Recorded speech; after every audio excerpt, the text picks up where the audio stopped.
हाय बच्चों, चलिए आज हम लोग स्टार्ट करते हैं साइंस का एक इम्पॉर्टेंट चैप्टर्स जो कि है पीरियोडिक क्लासिफिकेशन ऑफ एलिमेंट्स। बच्चों इस चैप्टर में पीरियोडिक क्लासिफिकेशन ऑफ एलिमेंट्स में पहला क्वेश्चन तो ये अराइज होता है कि इस पीरियोडिक क्लासिफिकेशन ऑफ एलिमेंट्स का मीनिंग क्या होता है। इसके बाद इसकी ज़रूरत ही क्यों पड़ी पीरियोडिक क्लासिफिकेशन ऑफ एलिमेंट्स की।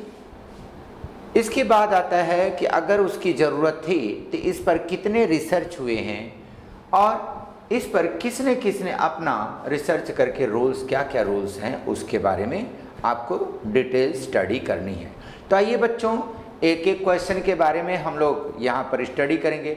तो क्वेश्चन नंबर 1 ये है कि what is the meaning of the classification of elements.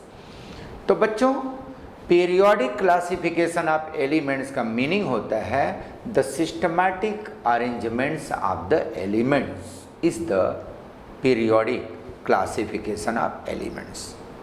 तो बच्चों सिस्टमैटिक अरेंजमेंट्स, अब बात आई कि सर इस सिस्टमैटिक अरेंजमेंट्स ऑफ एलिमेंट्स की ज़रूरत क्यों पड़ी, इसका क्या नीड क्या था।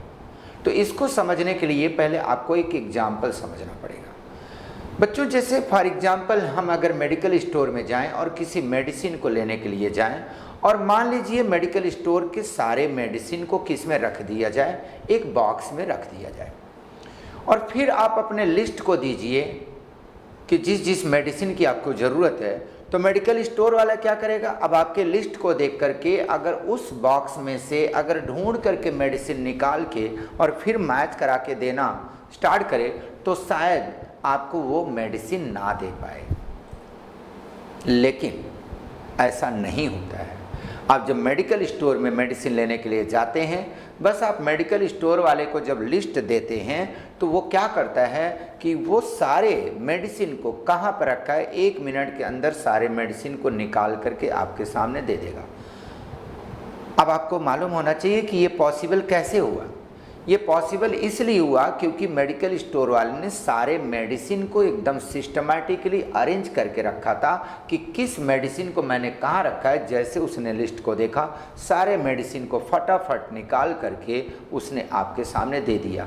तो ये क्या था, this is the systematic arrangements of the medicine in the medical store. उसी प्रकार से बच्चों अगर बात करें एलिमेंट्स के बारे में, तो बिगिनिंग में अगर 18th सेंचुरी की बात करें, जब एलिमेंट्स का नंबर उतना डिस्कवर्ड नहीं था, थोड़े से एलिमेंट्स थे, तब उन सारे एलिमेंट्स को सिस्टमैटिक अरेंजमेंट्स करने की कोई ज़रूरत नहीं पड़ी।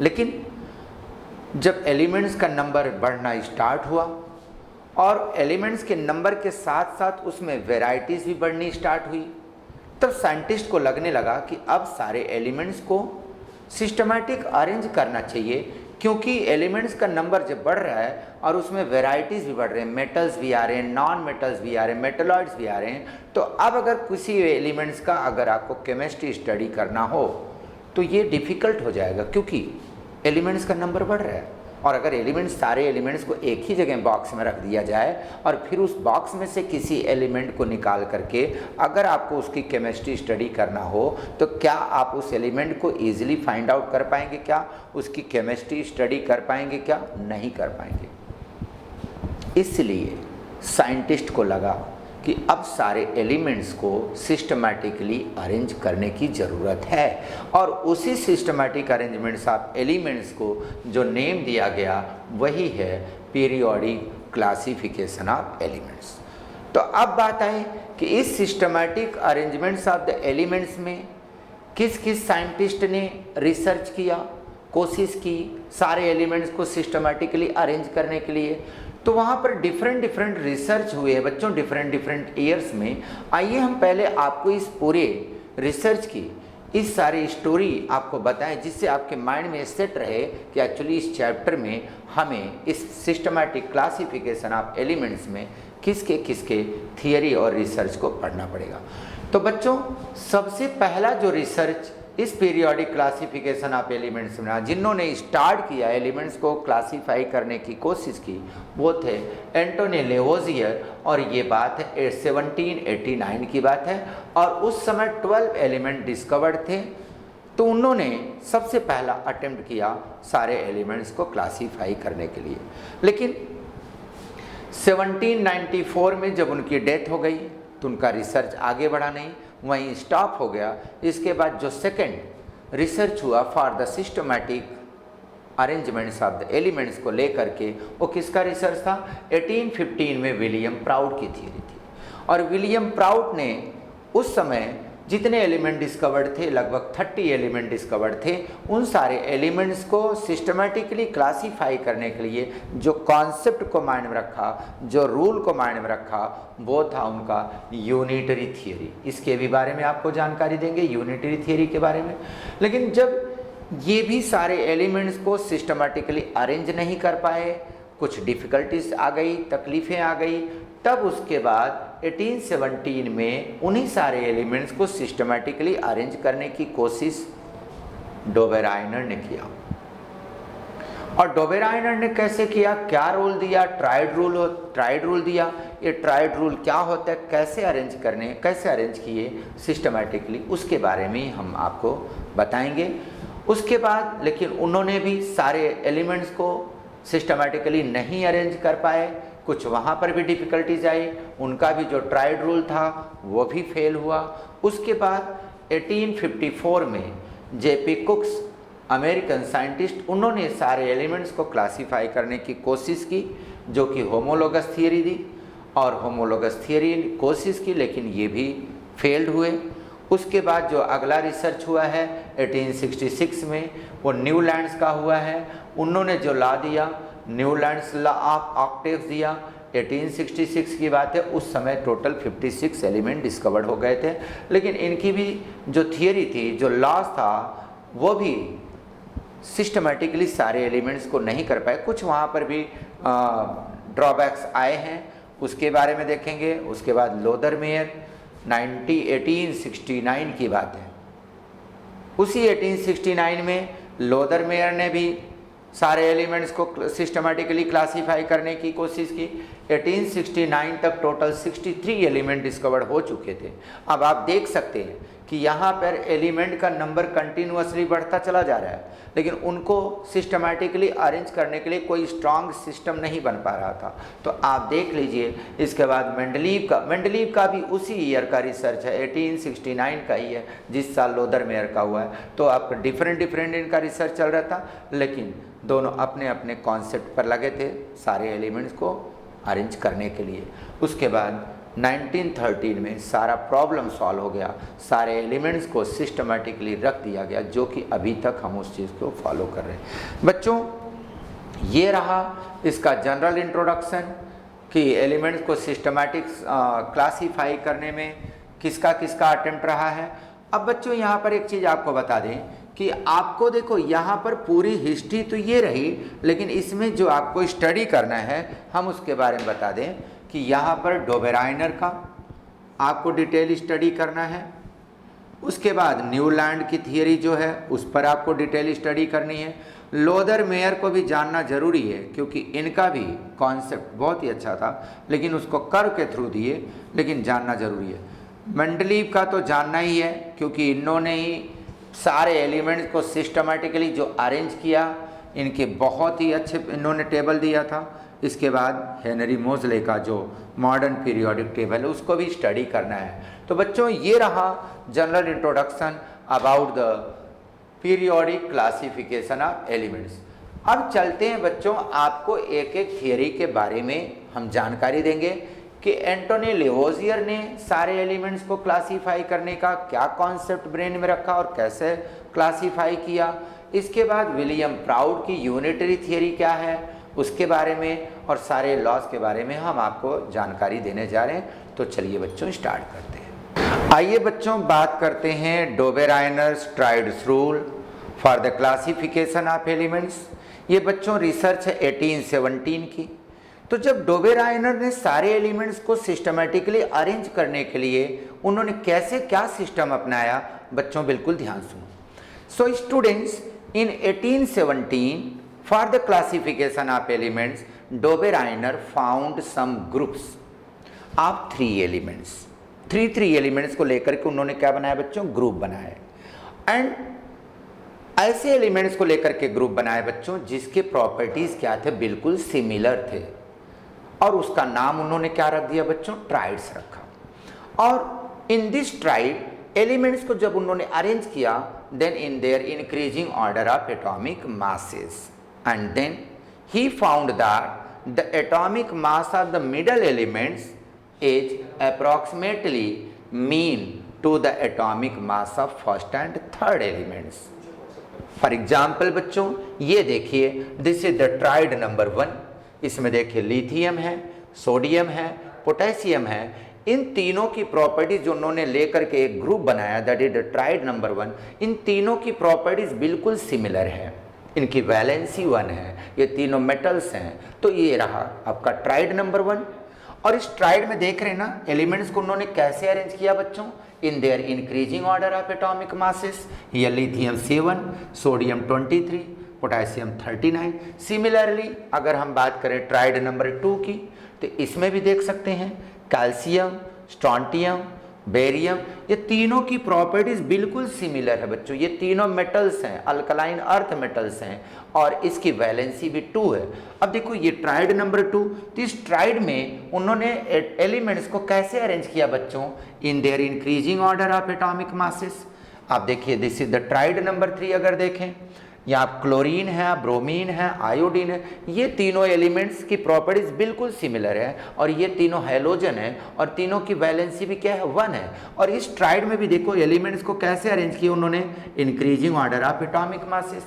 तो अरेंज करने के बाद उन्होंने क्या बताया कि atomic mass of the middle elements जो यहाँ पर है, is approximately mean to the atomic mass of first and third element. अब देखिए इसका एटॉमिक मास क्या है, 23 है। अगर उनके रूल को, ट्राइड रूल को अगर मैं यहाँ पर चेक करूँ कि एटॉमिक मास जो सोडियम का है वो 23 आता है कि मतलब उसके आसपास आता है कि नहीं आता है, तो अपने आप पता चल जाएगा कि इनका ट्राइड रूल, ये ट्राइड ओबे कर रहा है कि नहीं है। तो आइए हम चेक करते हैं एक एक ट्राइड में। यहाँ पर बच्चों मिडल में कौन आ रहा है, सोडियम। तो देखिए बच्चों, उनके according to triad rule, atomic mass of sodium is equal to atomic mass of lithium plus atomic mass of potassium by 2। ये रहा बच्चों मेन निकालने का मेथड। अब एटॉमिक मास ऑफ लिथियम बच्चा क्या है, यहाँ 7 है, 7 प्लस 39 बाई 2।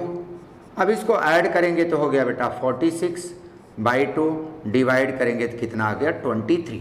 अब देखिए यहाँ पर इन दोनों एलिमेंट्स का जो एटॉमिक मास था उसका हमने जब मीन निकाला तो उसका मीन कितना है बच्चों, 23 आया, और इसका एटॉमिक मास भी 23 होता है। इसका मतलब ये जो उन्होंने ट्राइड रूल में बताया बिल्कुल इस ट्राइड में वो फिट हो रहा है कि atomic mass of the middle elements is approximately mean to the atomic mass of first and third. तो ये दोनों मैच हो रहा है, तो दिस ट्राइड बिल्कुल करेक्ट है, this obeys Dobereiner triad rule.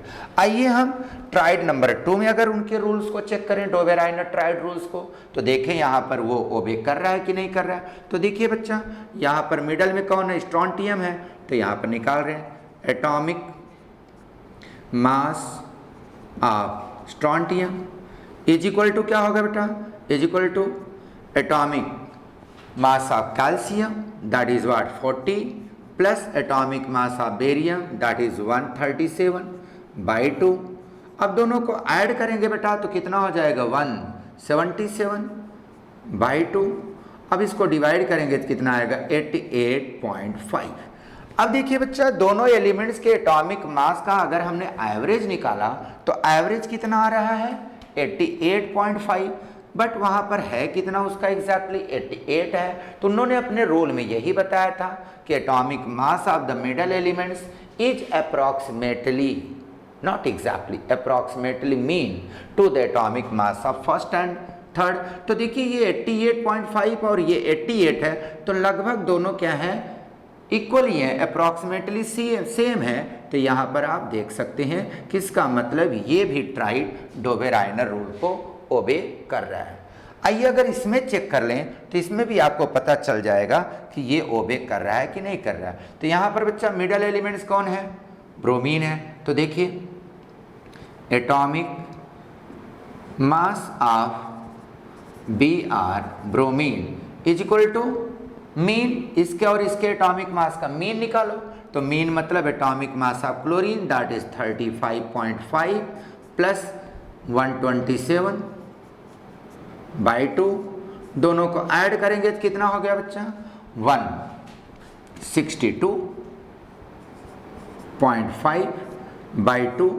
अब इसको डिवाइड कर लो तो कितना आ गया बच्चा? 281.25, 81.25 आ गया। और वहाँ एग्जैक्टली क्या देख रहे हैं यहाँ पर? 80 है, तो इसका मतलब ये भी वैल्यू क्या आया? अप्रॉक्सीमेटली इस 80 के ही इक्वल आया। तो ये रहा approximately equal. It means this tried is also obeys Dobereiner triad rule. तो यही डोबेराइनर ट्राइड रूल रहा बच्चों कि when डोबेराइनर्स tried to arrange the elements, then he found some groups of 3 elements which were similar in their properties, and he named these groups as a tride, and in each tride he arranged the elements in their increasing order of atomic masses. Then the atomic mass of the middle elements is approximately mean to the atomic mass of first and third elements. और ये रहा उनके triads rule के example. और सब में हमने इस ट्राइड रूल को वेरीफाई भी किया और बिल्कुल ये भी ट्राइड ओबे कर रहा है, ये भी ट्राइड ओबे कर रहा है, ये भी ट्राइड ओबे कर रहा है। This is the Dobereiner triad rule. आइए बच्चों बात करते हैं डोबेराइनर ट्राइड्स रूल के लिमिटेशन के बारे में। जब उन्होंने सारे एलिमेंट्स को 3 एलिमेंट्स का ग्रुप बना के ट्राइड बना के और सारे एलिमेंट्स को उन्होंने सिस्टमेटिकली क्लासीफाई करने की कोशिश की ट्राइड के थ्रू, तो फिर ये क्वेश्चन अराइज हुआ कि उनका ये ट्राइड्स रूल फेल क्यों हुआ। तो बच्चों उनका लिमिटेशन ड्रॉबैक यही रहा कि उनकी इस ट्राइड रूल को सारे ट्राइड ओबे नहीं कर रहे थे। It means Dobereiner could identified only some trides, but remaining tride did not obey the Dobereiner's rule. मतलब अगर बाकी के ट्राइड में देखें तो जैसे इन सारे ट्राइड में हमने मिडल एलिमेंट्स का एटॉमिक मास निकाल के और इस एटॉमिक मास को इस एटॉमिक मास से जब टैली कराया तो ये टैली हो रहा है, मतलब this tried obeys the Dobereiner triad rule, second tried is also Dobereiner obeys. ऐसे कुछ ट्राइड तो उनके डोबेराइनर्स रूल को ओबे कर रहे थे, बट रिमेनिंग ट्राइड्स ओबे नहीं कर रहे थे, इसलिए डोबेराइनर का ये ट्राइड रूल रिमेनिंग ट्राइड के लिए फेल हुआ, इसलिए ये आगे नहीं बढ़ पाया। So student, this is the drawback of the Dobereiner triad rule. ये बच्चों बात करते हैं न्यूलैंड्स लॉ ऑफ ऑक्टेव्स की। बच्चों when Dobereiner's triads rule become failed to classify all the known elements, then in 1866 Newlands tried to classify the elements। और बच्चों उस समय टोटल 56 एलिमेंट डिस्कवर्ड हो भी चुके थे। तो एलिमेंट्स का नंबर भी बढ़ रहा है और उनको सिस्टमैटिकली क्लासीफाइड का कोई सिस्टम नहीं बन पा रहा था। तो न्यूलैंड्स ने उन सारे एलिमेंट्स को कैसे सिस्टमैटिकली क्लासीफाई किया, आइए उसको समझते हैं। बच्चों न्यूलैंड्स म्यूजिक के बहुत बड़े शौकीन थे, तो उन्होंने इस म्यूजिक का हेल्प लेकर के उन सारे 56 एलिमेंट्स को सिस्टमैटिकली अरेंज करने की कोशिश की, म्यूजिक को इसमें मिक्स किया एलिमेंट्स के क्लासिफिकेशन में। तो उन्होंने क्या किया कि सारे एलिमेंट्स को, जितने भी 56 एलिमेंट्स थे, जब उनको उसके increasing order of atomic mass के ऑर्डर में रखना शुरू किया तो उनको क्या मिला कि हर 8वें एलिमेंट्स की प्रॉपर्टीज़ जो थी वो पहले एलिमेंट्स की प्रॉपर्टीज़ से बिल्कुल सिमिलर मैच होती थी, जैसा कि म्यूजिकल नोट्स में होता है। और म्यूजिकल नोट्स आप जानते भी हो, ये देख लीजिए, जैसे ये होता है सा रे गा मा पा धा नी। तो देखिए पहला नोट क्या है, सा है। अगर आठवां भी देखेंगे तो क्या होता है, वो सा होता है। तो हर आठवां नोट्स पहले नोट्स की बिल्कुल सिमिलर था। तो ऐसा उन्होंने भी अपने लॉ में यही बताया कि when elements are arranged in their increasing order of atomic masses then the eighth elements had similar properties to that of the first element। तो इस बेस पर वो सारे एलिमेंट्स को अरेंज करना स्टार्ट किया, like first, second, third, fourth, fifth, sixth, seven and then eighth. तो eighth वाले एलिमेंट्स की प्रॉपर्टीज किसकी जैसी थी, फर्स्ट एलिमेंट्स की प्रॉपर्टीज के जैसा। तो उन्होंने उस एलिमेंट को आगे ना रख करके फिर से पहले एलिमेंट्स के नीचे ऐसे रखना शुरू किया, और रखने के बाद फिर से आगे बढ़ते गए, लाइक ऐसे first, second, third, fourth, fifth, six, seven. फिर आठवां एलिमेंट्स किसके जैसा था, पहले एलिमेंट्स के जैसा। तो उन्होंने ऐसे रखते रखते क्या बना दिया, एक टेबल बना दिया, सारे एलिमेंट को सिस्टमेटिकली अरेंज करके एक टेबल बना दिया, और वो क्या रहा, न्यूलैंड्स का पीरियोडिक टेबल। आप यहाँ पर उनका इस न्यूलैंड्स के पीरियोडिक टेबल में देख भी सकते हो कि यहाँ पर देखिए ये म्यूजिकल नोट्स रहा, जिसका उन्होंने हेल्प लिया सारे एलिमेंट्स को क्लासीफाई करने के लिए, सारे गामा पा धा नि सा। तो उन्होंने जब एलिमेंट्स को अरेंज करना शुरू किया अपने पीरियोडिक टेबल में, देख भी सकते हो, तो सबसे पहले उन्होंने किसको रखा, जिसका एटॉमिक मास सबसे कम था, हाइड्रोजन का। उसके बाद lithium, then beryllium, then boron, then carbon, then nitrogen, then oxygen. अब आठवीं पोजीशन पे कौन आ रहा था, फ्लोरीन आ रहा था। तो हर आठवां एलिमेंट्स जो था उसकी प्रॉपर्टीज किससे मैच हो रही थी, फर्स्ट एलिमेंट्स की प्रॉपर्टीज से मैच हो रही थी। तो फ्लोरीन को आगे ना रख करके वो फिर से हाइड्रोजन के नीचे रखे, फिर से इसी प्रकार ऐसा आगे बढ़ने लगे, fluorine, then sodium, magnesium, aluminium, silicon, phosphorus, sulphur. अब सल्फर जो है वो देखिए सातवां है। अब इसके बाद का जो नेक्स्ट आठवां एलिमेंट था वो क्या था, क्लोरीन था।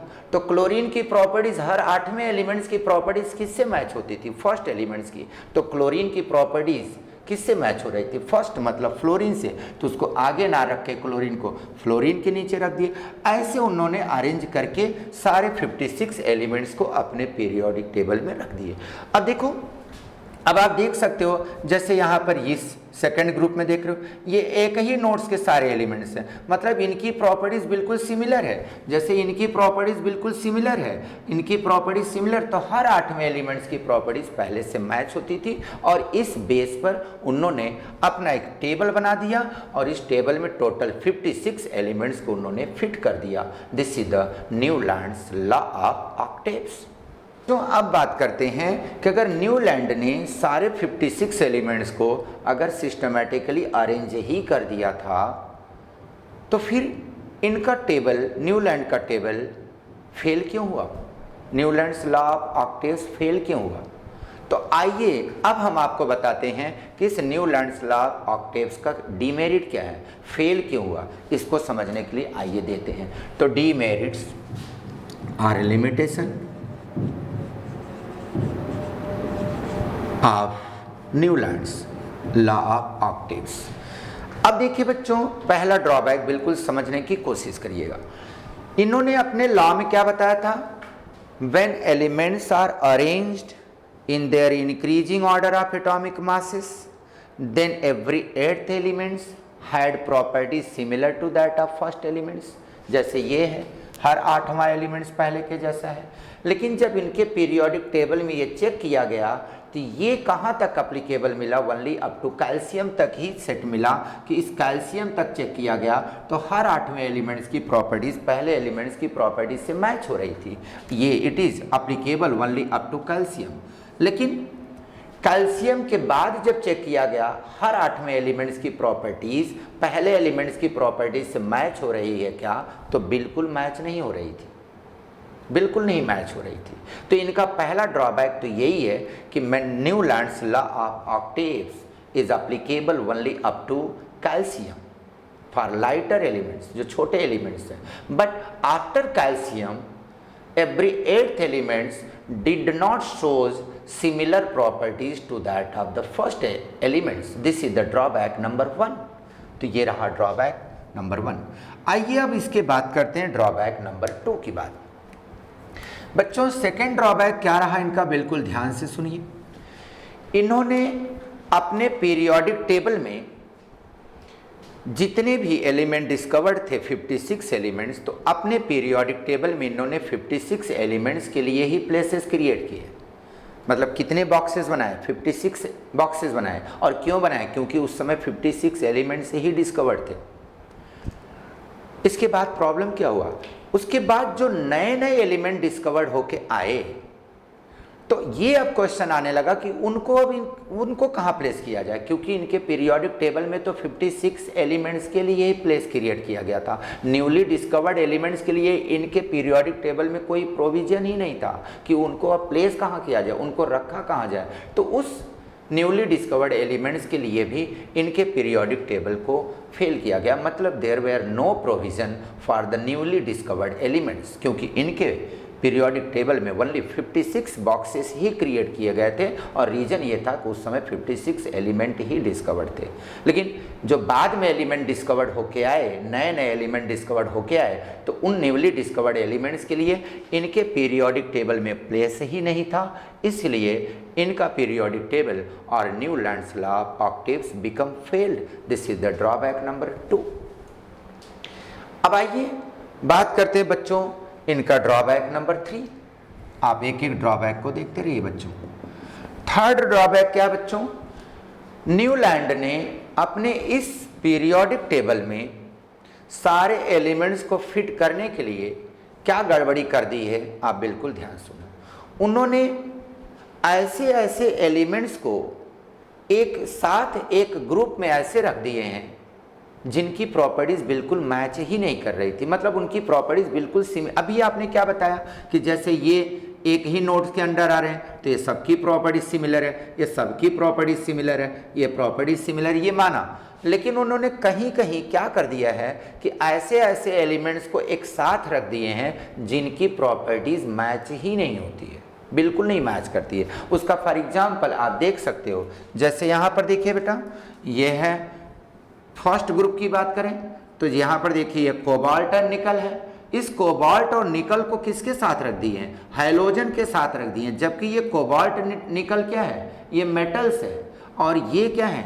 नॉन मेटल्स हैं। तो देखिए ये कोबाल्ट एंड निकल जो कि मेटल्स हैं, और इसको किसके साथ रख दिया गया है? हैलोजन के साथ रख दिया गया है। हैलोजन, फ्लोरीन, क्लोरीन, इनके साथ रख दिया गया है। जबकि ये क्या है? नॉन मेटल्स हैं। तो ये भी ड्रॉबैक रहा कि उन्होंने ऐसे ही यहाँ पर भी गड़बड़ी की है। ये आयरन जो है, देखिए आयरन, ये आयरन क्या है? मेटल्स है। और इस मेटल को किसके साथ रख दिए हैं? Non metals, oxygen and sulphur के साथ। जबकि होना क्या चाहिए था? इस कोबाल्ट निकल को आयरन के साथ रखना चाहिए था, क्योंकि ये भी मेटल है, ये भी मेटल है, तो इसको एक साथ रखना चाहिए था। लेकिन हुआ क्या है कि न्यूलैंड्स के इस पीरियोडिक टेबल में इस एलिमेंट्स को, कोबाल्ट एंड निकल को इसके साथ रख दिया गया जिसकी प्रॉपर्टीज नहीं मैच हो रही है। इस आयरन को इस ऑक्सीजन सल्फर के साथ रख दिया गया जिनकी प्रॉपर्टीज नहीं मैच हो रही है। और होना क्या चाहिए था? इस मेटल को उसके साथ रखना चाहिए था। तो इन्होंने अपने पीरियोडिक टेबल में ये भी मिस्टेक्स करके रखा है। तो ये रहा ड्रॉबैक नंबर 3 कि उन्होंने सारे एलिमेंट्स को फिट करने के लिए कुछ जगह ऐसे ऐसे एलिमेंट्स को फिट कर दिए हैं जिनकी प्रॉपर्टीज़ मैच नहीं हो रही है। और उसका एग्जाम्पल ये है। और उसी प्रकार ये है, आयरन को किसके साथ रख दिए? ऑक्सीजन एंड सल्फर के साथ। ये मेटल्स है और ये नॉन मेटल्स है। ओके, तो ये रहा बच्चों इनका ड्रॉबैक्स। तो आइए एक बार इनके ड्रॉबैक को मैं रिकैप कर देता हूँ, एक बार रिवाइज कर देता हूँ। कितने ड्रॉबैक्स बच्चों? पहला ड्रॉबैक आप क्या देख रहे हो कि Newlands law of octaves is applicable only up to calcium out of 56 elements. Second drawback, after calcium every earth element did not shows similar properties to that of the first. Third property, इनका third drawback क्या बच्चों कि इन्होंने अपने periodic table में only 56 boxes बनाए हैं, क्योंकि उस समय 56 ही एलिमेंट डिस्कवर्ड थे।